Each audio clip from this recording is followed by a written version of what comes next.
దీర్ఘ తపస్సు, అనంత భక్తి. సతి తన ప్రేమను శివునిపై అర్పించగా మహాదేవుడు ఆమెను అంగీకరించాడు. దేవలోకాలంతా ఒకే వార్తతో నిండిపోయాయి. శివ సతి కళ్యాణం సమీపంలో ఉంది. ఈ ఎపిసోడ్ మహత్తర దివ్య కలయిక కథనే. సతి అడవిలో నుంచి మహల్కి వెనక్కి వచ్చేటప్పుడు ఆమె శరీరం మీద ఒక దివ్య తేజస్సు మెరిసింది. అది తపస్సు కాంతి కాదు, శివుడు అంగీకరించిన ఆనంద కాంతి. ప్రసూతి దక్షుడు కుటుంబ సభ్యులు ఆమెను చూసి ఆశ్చర్యంతో పరిశీలించారు. సతి నెమ్మదిగా నవ్వుతూ, తల్లి, నా తపస్సుకు ఫలం దొరికింది.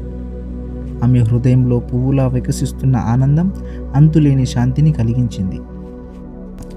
దక్షుడి ముఖంలో ఆసక్తి, కానీ లోపల దాగి ఉన్న గర్వం. సతీ, నీ తపస్సు ఎవరి కోసం?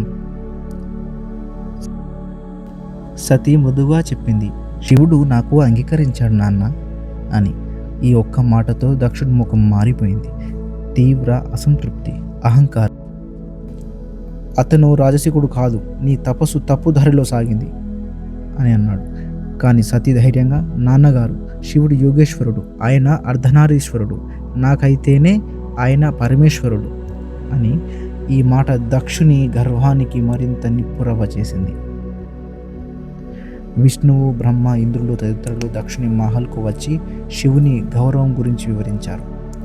శివుడు రూపం కాదు, ఆయన ఈ కళ్యాణాన్ని అంగీకరించాలి. దక్షుడు బలవంతంగా ఒప్పుకున్నట్టే కనిపించాడు, కానీ లోపల అసంతృప్తిగా ఇంకా మండుతూనే ఉంది. దక్ష మహల్లో పూల తోరణాలు కట్టబడ్డాయి. అగ్ని మండపం మధ్యలో ఏర్పాటైంది. దేవతలు, ఋషులు, గంధర్వులు కళ్యాణానికి కావలసిన అన్నింటినీ సిద్ధం చేశారు. సతికి కిటికీ దగ్గర కూర్చొని తన శివుణ్ణి ఆలోచిస్తూ, ఆమె కళ్ళల్లో ప్రేమ, తపన, ఆనందం అన్నీ కనిపిస్తూనే ఉన్నాయి. కైలాసం మీదుగా మేఘాలు చిరుజల్లులు కురిపిస్తున్నాయి. శివుడు త్రిశూలం చేత పట్టుకుని నందిపై నిలబడి ఉన్నాడు. భూతగణాలు, శివగణాలు, యోగులు, ప్రేతాలు అన్ని దేవతా మర్యాదలతో నృత్యం చేస్తూ శివభరాత్ను ముందుకు నడిపిస్తున్నారు. మహల్ గేటు వద్ద నిలబడి ఉన్న సతి శివభరత్ శబ్దం విని ముందుకు అడుగు వేసింది. శివుడు ఆమె వైపు చూస్తూ చిరునవ్వు ఇచ్చాడు. సతి హృదయం మళ్ళీ పువ్వులా వికసించి తపస్సు ఫలం ఒక్క క్షణంలో నిండిపోయింది. అగ్ని ముందు శివ, సతి ఇద్దరు కూర్చున్నారు.